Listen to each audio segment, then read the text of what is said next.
সুপ্রিয় দর্শক, আসসালামু আলাইকুম। আপনারা সবাই কেমন আছেন? আল্লাহর রহমতে আমিও ভালো আছি। আমি আপনাদের ফারজানা। আজকে একটি রান্নার ব্লগ নিয়ে চলে আসলাম। তো আমার বারান্দায় আমি কিছু ধনিয়া পাতা লাগিয়েছিলাম, বিলাতি ধনিয়া পাতা। তো এগুলো একটু বড় হয়ে গিয়েছিল, আর একটা কারণও আছে, এর জন্য আজকে তুলেছি। তো আসেন আমরা রেসিপিতে চলে যাই। আজকে আমি বানাবো ফুচকা বাচ্চাদের জন্য। তো এখানে আমি কাবলি বুট নিয়ে নিয়েছি। তো এখানে এক এক করে মরিচ, আদা রসুন বাটা, একটু লবণ দিয়ে আমি তুলে দিলাম। আমার ডালটা সিদ্ধ হয়ে গেছে। এখন আমি আলু সিদ্ধ করে নিয়ে ছিলে নিলাম। এখন ডিমও ছিলে নেব, 2টো ডিম আর 4টা আলু। এখন আমার ডিম গ্রেট করা হয়ে গিয়েছে, এখন আমি আলুটা গ্রেট করছি। আর এদিকে আমি লেবুর খোসাও গ্রেট করে নিচ্ছিলাম। লেবুর খোসাটা ফুচকায় দিলে অনেক টেস্ট হয়। আর এদিকে আমি তেঁতুলের কাঠ রেডি করে নিচ্ছিলাম, টকটা। তো এখানে চটপটি মশলা, চাট মশলা, ধনিয়া জিরার গুঁড়া, চিলি ফ্লেক্স আর লবণ এবং চিনি দিলে তেঁতুলের টকটা যে কী সুন্দর একটা টেস্ট ব্যালেন্স আসে, তা আসলে বলে বোঝানো যাবে না। টকটা অনেক মজা হয়েছিল। আর এখানে কিছু লেবু রস দিয়ে দিচ্ছি, এতে টেস্টটা আর একটু ভালো হয়। তো আমার টক রেডি। এখন আমি মূল ইনগ্রিডিয়েন্ট ফুচকার পুর রেডি করব।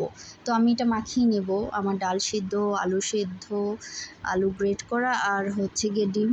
এখানে আমি মরিচ, পেঁয়াজ, ধনিয়া পাতা, তারপর চিলি ফ্লেক্স, চাট মশলা, চটপটির মশলা, লবণ সব কিছু দিয়ে আমি মাখিয়ে নিচ্ছি। এটা মাখানোর উপরে আসলে ফুচকার মজাটা। আসলে বাচ্চারা, আর এখানে লেবুর খোসা যে গ্রেট করেছিলাম সেটাও দিয়ে দিচ্ছি। এটা অবশ্যই দিবেন, দেখবেন একটা অন্যরকম টেস্ট আসে। এর ফ্লেভারটা এত সুন্দর আসে ফুচকাতে, মানে বলে বোঝানো যাবে না। আমি এভাবে সব কিছু একবারে মাখিয়ে দিই, কারণ বাচ্চারা ওইভাবে নিয়ে খেতে পারে না। আর এখন আমি ফুচকাগুলো ভেজে নিচ্ছি। আমার সব কিছু রেডি হয়ে গিয়েছে। তো আমার ফুচকা ভাজা হলে আমি বাচ্চাদের খেতে দিয়ে দেব। এই মুহূর্তটা আমার অনেক ভালো লাগে, যখন ফুচকাগুলো ফুলে উঠে ফুলকো ফুলকো হয়ে যায়, তখন যে কি ভালো লাগে দেখতে।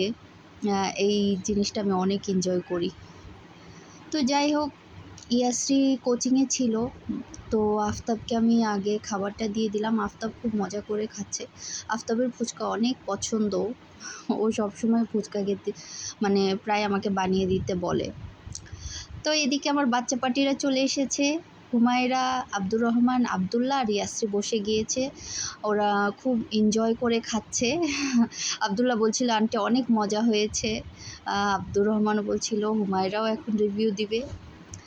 তো এই যে বাচ্চারা খাচ্ছে। আর আপনারা সবাই ভালো থাকবেন, সুস্থ থাকবেন, আমার জন্য দোয়া করবেন আর আমার ভিডিও শেয়ার করবেন।